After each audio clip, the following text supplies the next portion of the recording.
Comment ne pas te remercier pour tout ce que tu as fait pour moi?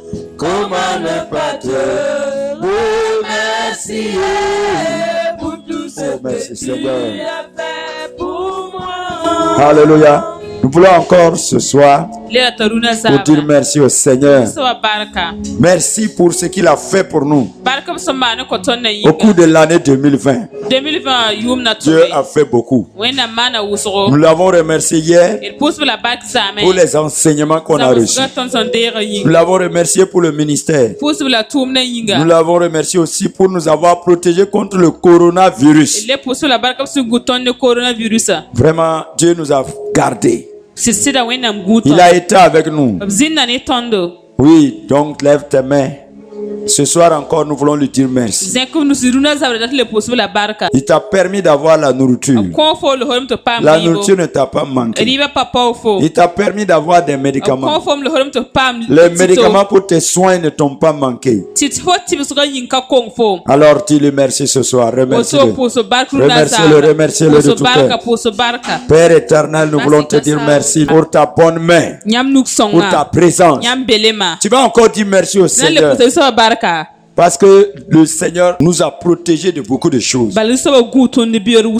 Contre des accidents. Ce que le diable avait prévu, cela n'est pas arrivé. Remerciez le Seigneur. Remerciez le roi de gloire.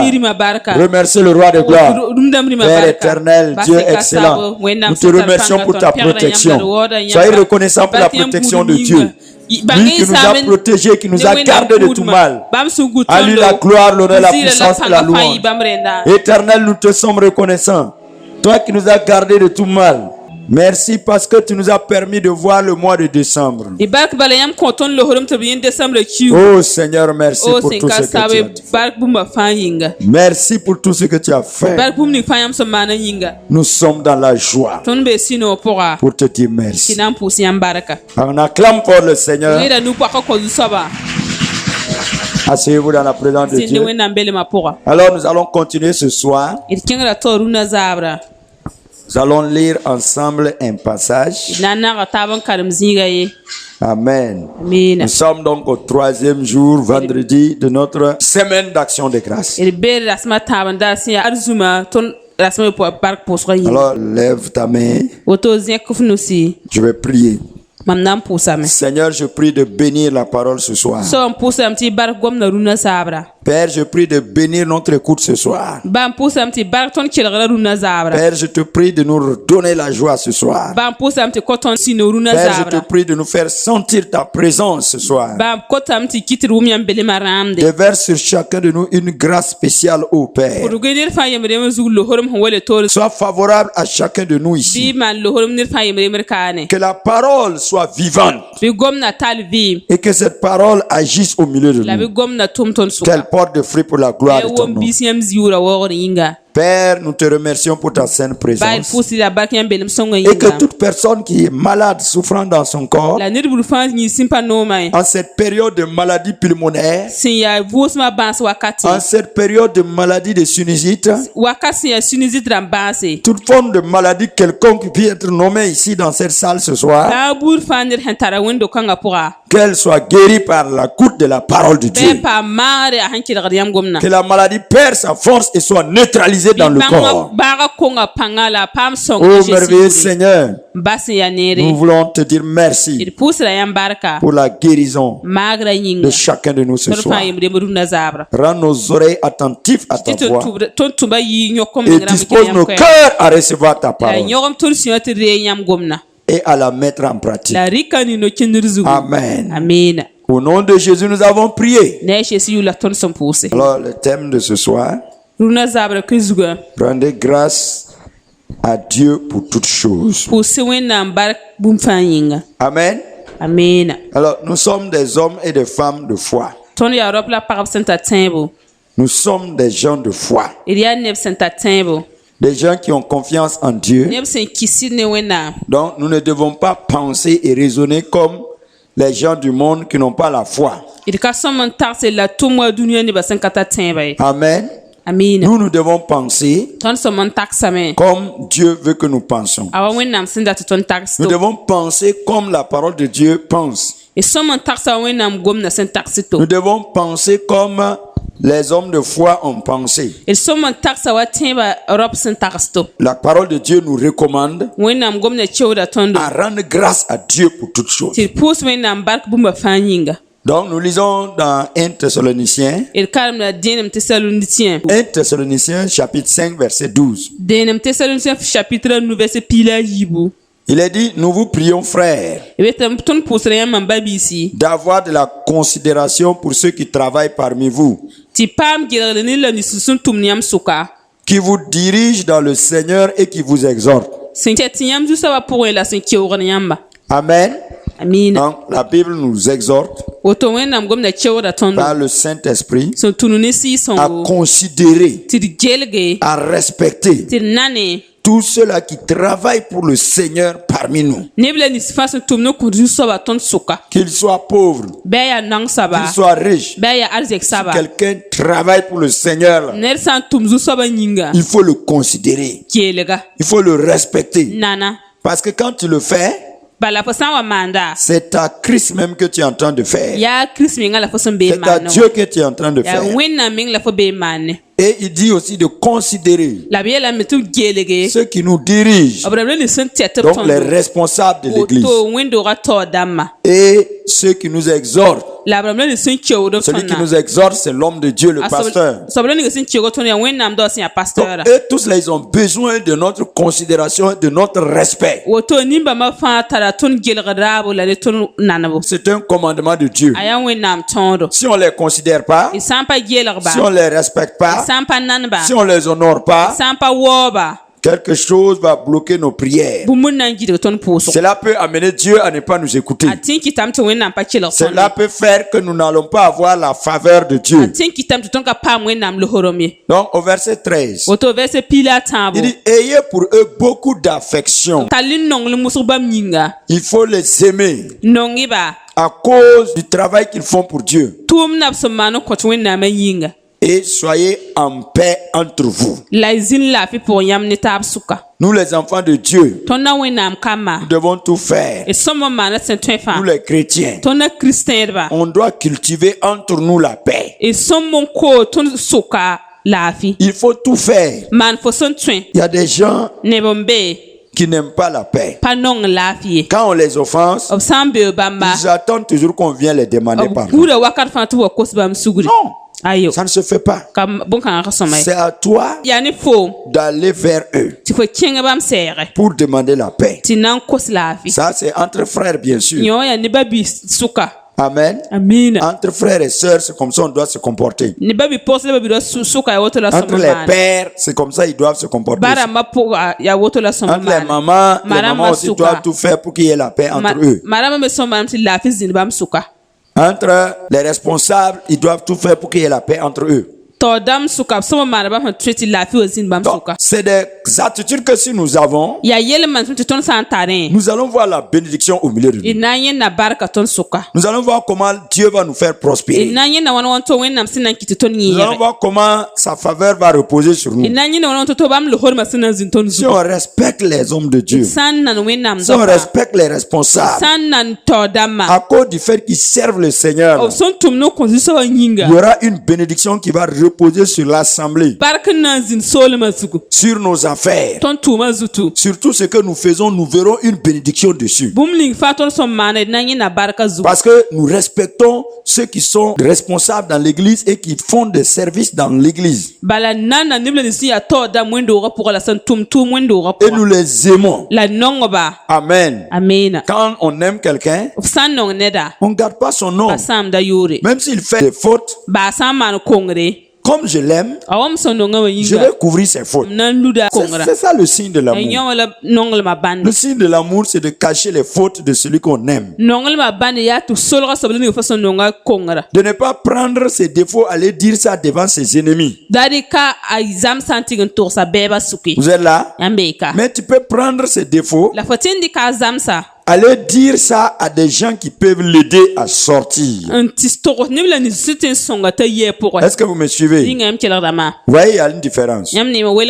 On n'a pas dit que quand tu aimes quelqu'un, il faut couvrir ses fautes et le laisser mourir dans ses fautes. C'est pas comme ça. Parce que il y en a qui couvrent les fautes jusqu'à ce que la personne est détruite dans les fautes. Frère, on continue dans Thessaloniciens, si le Saint-Esprit le permet. Au verset 14. Nous vous en prions aussi, frères, avertissez ceux qui vivent dans le désordre, consolez ceux qui sont abattus, supportez les faibles, usez des patiences envers tous.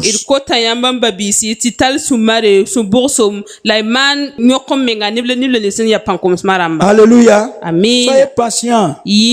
Avertissez ceux qui vivent dans le désordre. La débauche, c'est un désordre. La paresse, c'est un désordre.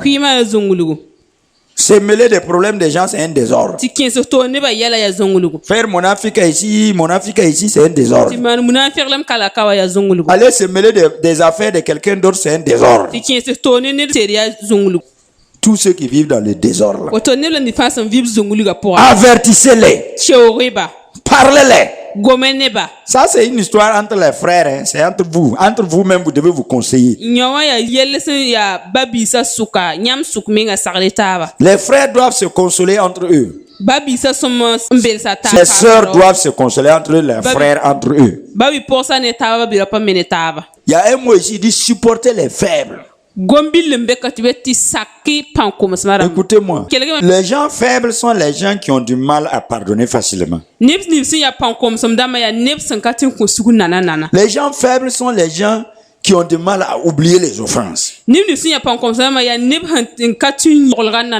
Quand quelqu'un, on l'offense et puis il garde, ça dit il est faible. Usez de patience envers tous. Voilà. Et il dit prenez garde que personne ne rende à autrui le mal pour le mal. Il recherchez toujours le bien. Soit entre vous, soit envers tout le monde. Donc vous voyez, nous ne devons pas rendre le mal pour le mal. On doit toujours chercher le bien. Verset 16. Soyez toujours joyeux. Voilà. Écoute-moi. Sois toujours.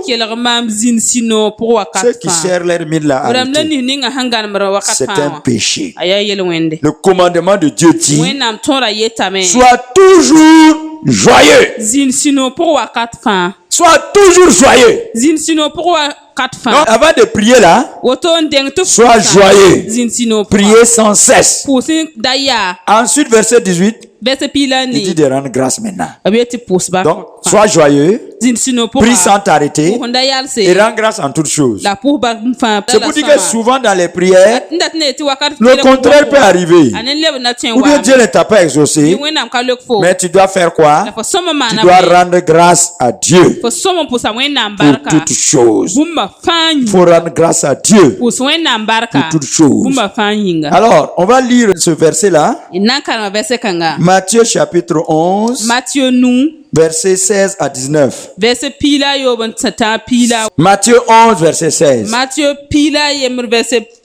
qui comparais-je cette génération? Elle ressemble à des enfants assis sur des places publiques et qui s'adressant à d'autres enfants disent jouez la flûte et vous n'avez pas dansé. Nous avons chanté des complaintes et vous ne vous êtes pas lamentés. Car Jean est venu ne mangeant ni ne buvant et ils disent il a un démon. Le Fils de l'homme est venu mangeant et buvant et il dit c'est un mangeur et un buveur, un ami des publicains et des gens de mauvaise vie.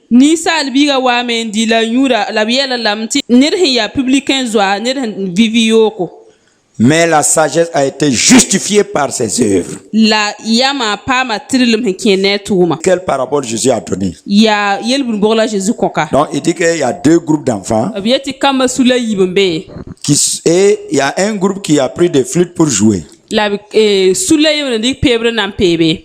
Pour que les autres n'ont qu'à danser. La ilinte ne ba tawa so.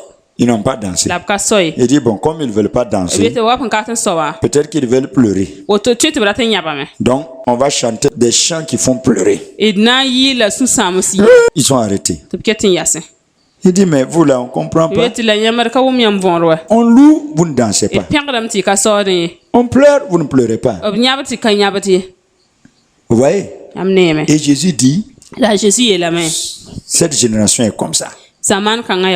Jean, il vient, il fait comme ça. Il trouve un défaut là-bas. Lui, il est venu, il fait comme ça. Il trouve un défaut là-bas.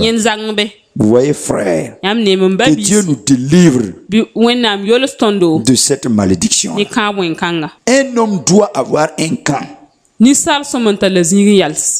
Les animaux ont leur camp, ils ont leur demeure. Un homme doit savoir là où il est. Si tu es pour la louange, il faut que tu sois dans la louange. Si c'est les pleurs, sois là-bas. Alléluia. Comme nous l'avons vu le jeudi, il y a un temps pour chaque chose. Quand Dieu amène le temps de louer le Seigneur, il faut rentrer dans ce temps-là. Ils ont joué la flûte.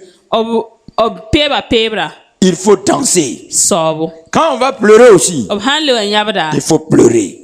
Chaque chose a son temps. Et c'est à nous de nous adapter. Quand il fait chaud, on porte des habits adaptés à la chaleur. S'il fait froid, on porte des habits adaptés au froid. Si tu ne t'adaptes pas, si tu ne rentres pas dans le temps que Dieu a créé, tu vas te détruire. Le temps de Jean-Baptiste est venu. Ils ont refusé de rentrer dans le temps de Jean-Baptiste en discernant des défauts. Il dit que Jean ne mange pas, il boit pas. Il doit être un homme possédé. Voyez, frères et sœurs, ils ont refusé les différents temps là. Il y a eu le temps de Jean-Baptiste. Ils ne se sont pas adaptés au temps de Jean-Baptiste. Le temps du Seigneur Jésus est arrivé. Ils ont trouvé là encore un défaut. Nous ne devons pas être comme ça. On doit accepter le temps que Dieu crée. Présentement, comment accepter le temps que Dieu crée? C'est avec ce qui était dit dans 1 Thessaloniciens 5 verset 18. Rendez grâce à Dieu pour toutes choses. S'ils avaient été reconnaissants du temps de Jean-Baptiste, au lieu de voir les défauts de Jean-Baptiste, des choses qu'ils croient être un défaut. Écoute-moi, frère et soeur. Ce que tu appelles défaut là, c'est pas un défaut aux yeux de Dieu. Jean-Baptiste mangeait que des criquets comme viande. Et puis du miel comme dessert. Et il ne buvait pas. Et il dormait dans les déserts.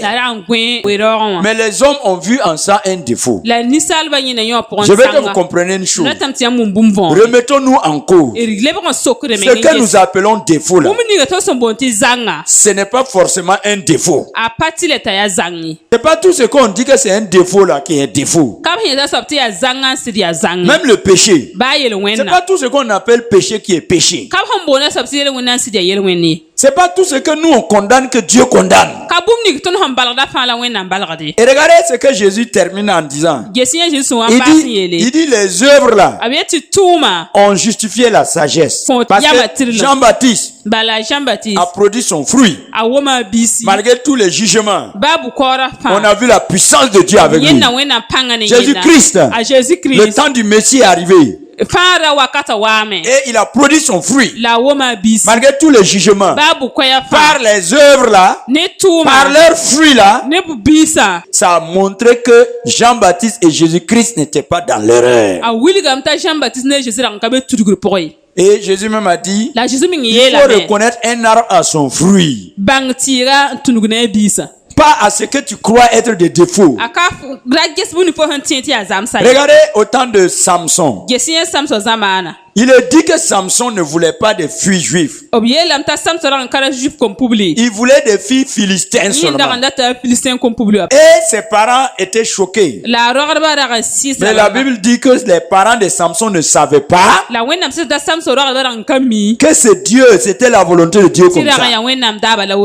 Est-ce que vous êtes là? Quand Marie, la Vierge Marie est tombée enceinte, normalement, on devait la lapider. Humainement, elle a commis un péché.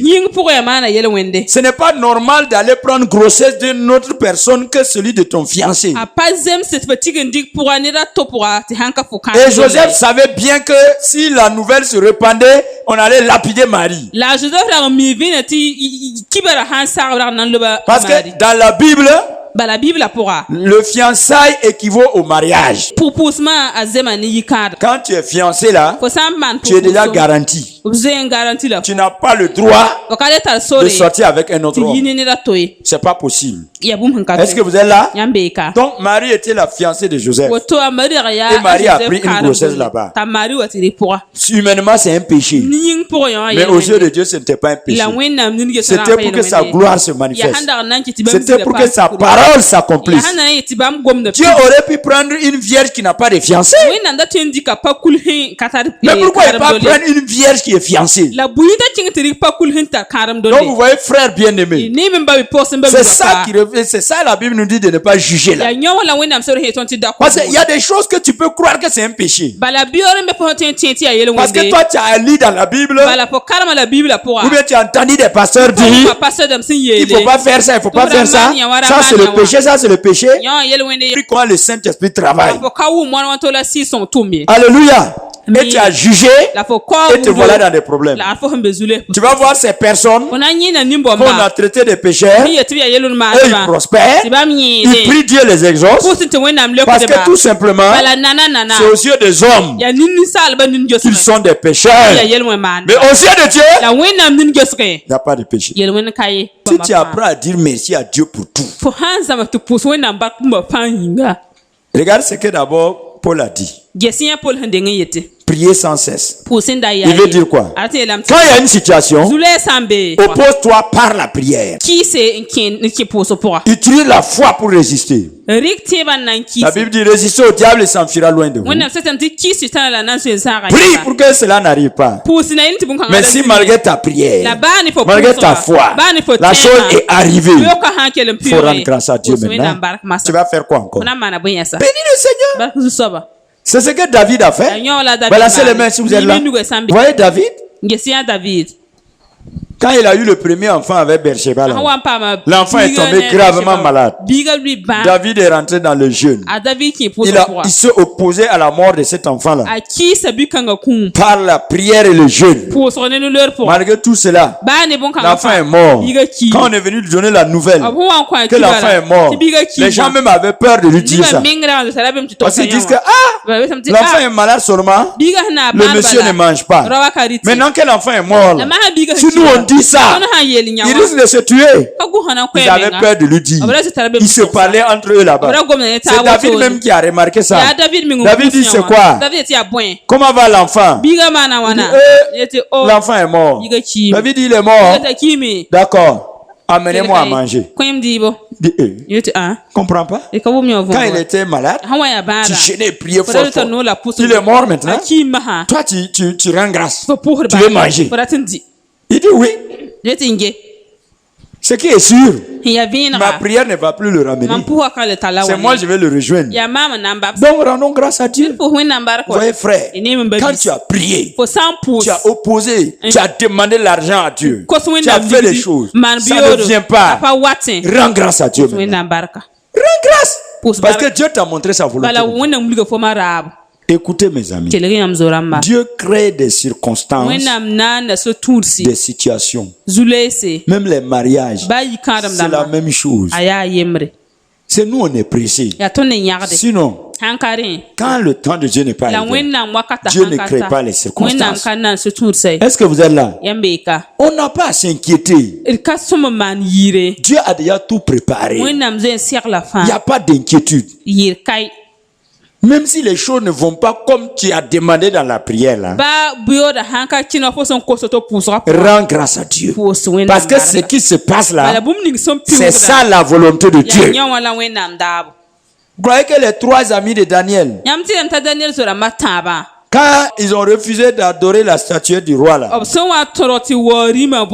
ils ont prié pour qu'on ne découvre pas ça. Malgré tout ça, on a découvert. Ils ont prié pour qu'on les attrape pas. Malgré tout ça, on les a attrapés. Ils ont prié pour qu'on les jette pas dans le fournaise ardente. Malgré tout ça, on les a dit, si vous n'adorez pas l'idole là, on va vous jeter dans le feu. Ils auraient pu dire, ah, Dieu là n'est pas fort. Il n'a pas pu empêcher qu'on nous arrête. Donc il ne pourra pas nous empêcher de mourir. Non. Ils ont rendu grâce à Dieu. Ils ont dit au roi, Dieu peut nous délivrer de tes mains. Ils n'ont pas perdu la foi. Même quand les choses ne vont pas comme tu veux là. Ne perds pas la foi. Ta foi ne peut pas aller contre la volonté de Dieu. Il n'y a pas quelqu'un qui avait la foi comme Jésus. Jésus pouvait utiliser sa foi pour ne pas mourir à la croix. Mais Jésus a dit, non pas ma volonté, que ta volonté soit faite. Ta foi ne peut pas empêcher la volonté de Dieu. Dieu ne te donne pas la foi pour combattre son plan. Dieu ne te donne pas la foi pour changer son plan. Non. Ce qui doit t'arriver là, t'arrivera. Ce que tu dois vivre, tu vas vivre. La honte que tu vas connaître, tu vas la connaître. La persécution que Satan va manifester sur toi va se faire. Job a tout fait. Il priait même pour ses enfants. Pour qu'il n'y ait même pas une porte ouverte à Satan. Mais comme il devait traverser, il devait vivre la colère de Satan. Et pour que cette histoire soit écrite dans la Bible, pour que ça nous serve d'enseignement nous aujourd'hui, la Bible dit que Job offrait des sacrifices. Même quand ses enfants organisaient des fêtes, il les purifiait avec le sang. Le sang de bouc qui représente le sang de Jésus aujourd'hui. Donc il les protégeait avec le sang. Le sang de Jésus. Pour éviter que le diable touche ses enfants. Mais comme il s'était prévu, il était prévu que Satan va visiter Job. C'était le plan de Dieu. Job n'a pas pu changer ce plan-là. Sa sainteté n'a pas pu changer ce plan-là. Sa fidélité n'a pas pu changer ce plan-là. Son intégrité n'a pas pu changer ce plan-là. Sa vie de prière n'a pas pu changer ce plan-là. Il fallait qu'il traverse le feu. Il fallait qu'il vive la colère de Satan. Et Satan a contourné tous ses prières et ses sacrifices pour aller rencontrer Dieu lui-même. Et il a eu la permission de Dieu pour toucher à bien de Job, pour tuer les enfants que Job protégeait tant dans ses prières, les enfants pour lesquels Job priait tant. Satan a reçu l'autorisation de les détruire. Regardez comment Job a souffert. Parce que c'était la volonté de Dieu. Écoute-moi mon frère. Quand tu pries, ne prie pas contre la volonté de Dieu. Quand j'ai compris ça, il y a beaucoup de prières quand on me demande. Soit c'est en justice, soit c'est histoire de mariage. Moi j'ai toujours dit, si c'est la volonté des hommes, si c'est la volonté du diable, que ça s'annule au nom de Jésus. Mais si c'est la volonté de Dieu, moi je ne suis pas contre la volonté de Dieu. Je ne suis pas né pour m'opposer au plan de Dieu. On n'a pas reçu reçu l'onction pour s'opposer au plan de Dieu. On a reçu l'onction pour détruire les œuvres du diable. Est-ce que vous êtes là? Tu as reçu l'onction là. C'est pour détruire les œuvres du diable. Quand Satan essayait d'attaquer Job, c'était la volonté de qui en ce moment? C'était la volonté de Satan. Est-ce que ça a marché? Est-ce que ça a marché? Mais quand il est allé voir Dieu et que Dieu a autorisé, c'est devenu la volonté de qui maintenant? C'est la volonté de Satan encore? C'est la volonté de qui maintenant? La volonté de Dieu. C'est pourquoi quand Job a murmuré et que Dieu lui a apparu, Dieu lui a dit: pourquoi tu murmures? Je fais ce que je veux là. Je suis l'Éternel. Je suis Dieu. Et Job lui a dit: je me repens. J'ai murmuré. J'ai parlé au hasard. Mais je te donne toute la gloire. Je te donne toute la gloire. Que ta volonté soit faite. Que ta volonté soit faite. Lève ta main et dis: Seigneur, que ta volonté soit faite. Que ta volonté soit faite. Tu as prié pendant l'année. Tu as voulu moto. Moto n'est pas venu. Tu as fait des jeûnes. Malgré tout cela, cette année tu n'as pas eu. C'est la volonté de Dieu. C'est ça la volonté de Dieu. C'est ce que Paul dit. Rendez-lui grâce après avoir prié, après avoir jeûné, après vous êtes opposé à la situation. Et malgré tout ça, malgré votre opposition, c'est le contraire qui est arrivé. Vous levez vos mains et vous dites: Seigneur, je te rends grâce. Que toute la gloire te revienne. Tu peux pleurer au début, mais à la fin, tu verras qu'il fallait qu'il le fasse. C'était sa gloire.